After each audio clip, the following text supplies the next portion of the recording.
What is up, ladies and gents? How are you doing? Welcome back to another football video. Today I'm going to be doing a preview for the Poland and the Netherlands game this Friday. Of course, I'm going to be playing for Poland for the UEFA Nations League. It should be a fun game, but it's going to be a very tough game for Poland just because the Netherlands recently in the past 2 years, they've been on an absolute rise.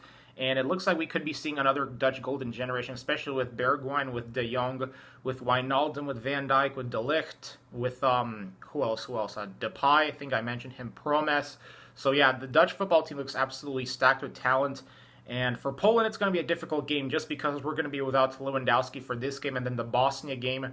So we're going to have to find a way how to win without Lewandowski. But my biggest hope is that Poland's defense can be good enough. You know, personally, the way how I think we can win against the Netherlands, because realistically, we're probably going to, at best, score one goal because, I mean, going against Van Dijk and De Ligt is very tough, and it's going to be very tough to score on the Dutch football team, but I think we can do it as long as we don't make any mistakes, and we should just play a very deep defensive formation because, I mean, this is a tough group for Poland against Italy as well because, you know, we're going to be going against Italy in a rematch from 2 years ago, so that's going to be another tough opponent for Poland to go up against, but the Netherlands, in my opinion, is the toughest opponent in this group stage, and they can easily win this group based off of the talent they have because you can't deny the talent that the Netherlands have right now is just absolutely incredible.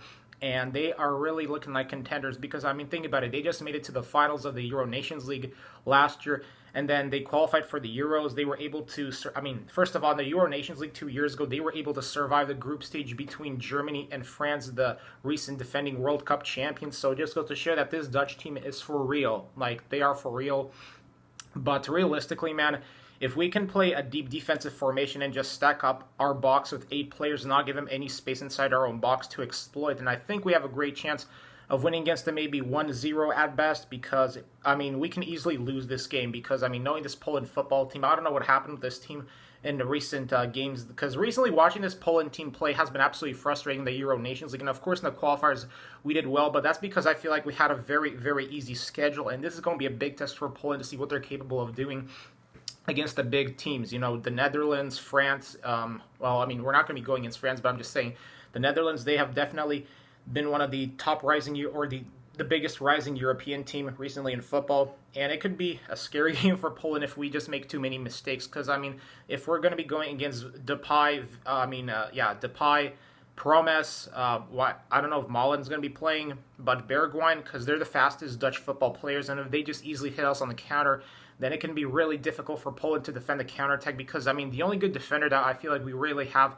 is Glick. You know, Glick is our best defender, and that's just one player. We don't have a world-class midfield or a world-class defense, you know. So, personally, I think we're going to have to rely on a big game from Szczesny as well. He's going to have a big game, and hopefully he's not going to make any mistakes. And Glick, hopefully he can help defend against the counter because, I mean, if we can defend against the Dutch counter and instead if we can, you know, swiftly hit him on the counter, and that's probably the best way how we're going to win against them because, I mean, Milik, he's going to be playing, so he's our second best striker, so we're probably going to have rely on a big game from 3 players, Szczesny, Glick, and Milik. That's just my opinion because if Szczesny, Milik, and Glick can have a big game this Friday, then I think that maybe Poland have a great chance of winning against the Dutch.